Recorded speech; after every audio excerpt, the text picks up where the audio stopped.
Hello and welcome to the Fairy Little Knitting Tutorials. Today I'm going to show you how to knit a 1x1 rib. I have 20 stitches cast on here that I cast on with a knitted on cast on. And because of the number of stitches, each row begins with a knit stitch and ends with a purl stitch. So when you turn it the other way, it begins with a knit and ends with a purl. I used the knitted on cast on because it is very stretchy and it works very well with a knit one purl one rib. And a knit one purl one rib is it's a very versatile ribbing. It can be used for hats, it can be used for socks, it can be used for garment knitting, it can even be an embellishment in a shawl and a scarf where you want each side to look exactly the same and you don't want it to curl.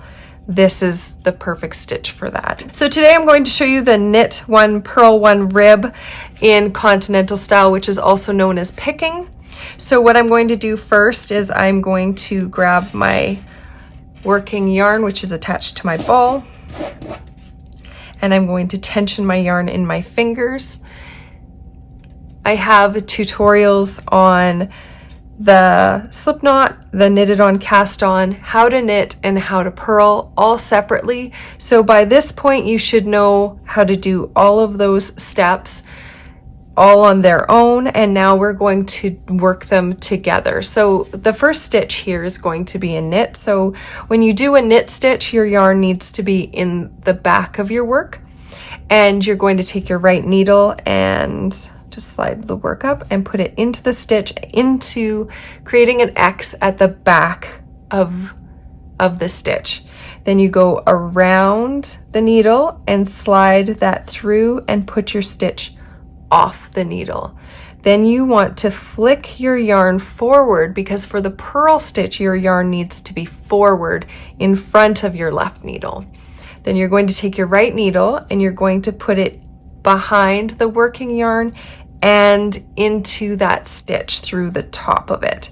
So into it, and you're creating the X in front of your left needle.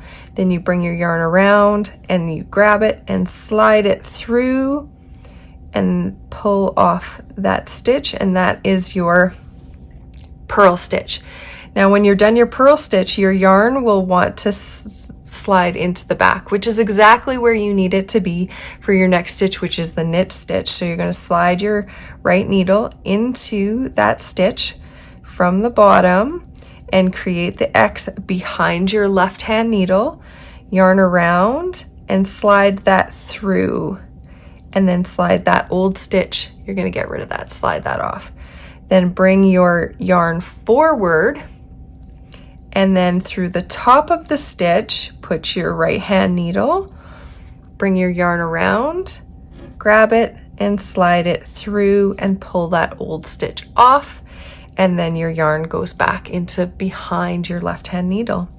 So then you want to slide your needle into the bottom of that stitch, creating the X behind your left hand needle, yarn around and pull that stitch through and off, and then bring that yarn forward, right hand needle behind your working yarn and into the top of that stitch, creating the X in front of it, yarn around, slide that through and off.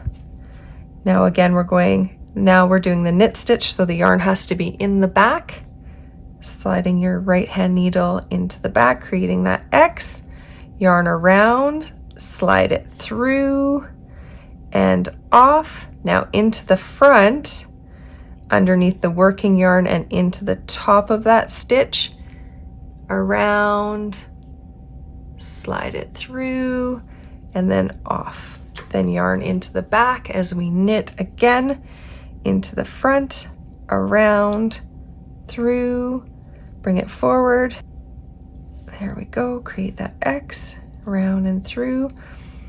Now yarn to the back, right needle to the back, around and through, into the front, right needle to the front, around and through, knit stitch into the back, around the back and through, purl stitch, yarn to the front, knit into the front, around and through, knit stitch, yarn to the back, knit into the back, around and through, purl stitch, yarn to the front, around the front and through. Now do that knit stitch, slide that working yarn forward for the purl, catch it, around, through, to the back, do that knit stitch, around and through, into the front, and purl that last stitch. Now what you'll remember is that I said it begins with a knit and it ends with a purl.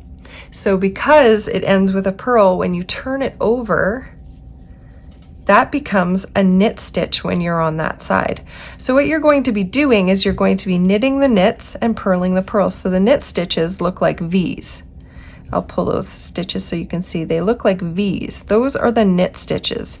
The purl stitches are in between and they look like bumps. So they just bump across. So those are your purl stitches. So each one of those loops, you're going to purl. Though each of these V's that line up with that stitch, those are going to be knit stitches. So you're just going to follow along with what your knitting is telling you it needs to do next. So this first stitch is a knit stitch. So the yarn has to be at the back. And then you take your right hand needle, you've got everything tensioned, right hand needle into the back of that stitch, creating that X with the right needle at the back, yarn around and pull that through. Now you're on that purl bump stitch. So bring the yarn forward and purling that stitch around and through. Next stitch is a knit. So we're just gonna knit that. And then the next stitch is a purl. And we're gonna purl that. And we're just gonna continue knitting and purling across the whole thing. And once you can do a knit one, purl one rib, then a lot of different projects open up for you. Your next project might be a hat, for example, or a scarf. You might have already completed a scarf with just doing knits or just doing purls, and now you want to move on to something a little bit more challenging, and that would definitely be a hat, I feel like.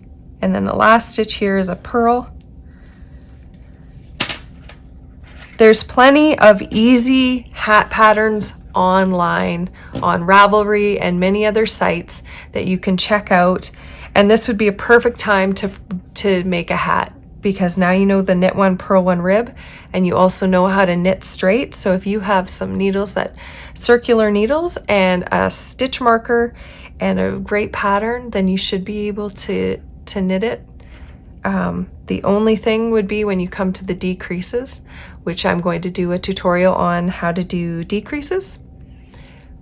So take a look for that in the future, and I hope you have a great day. Bye-bye.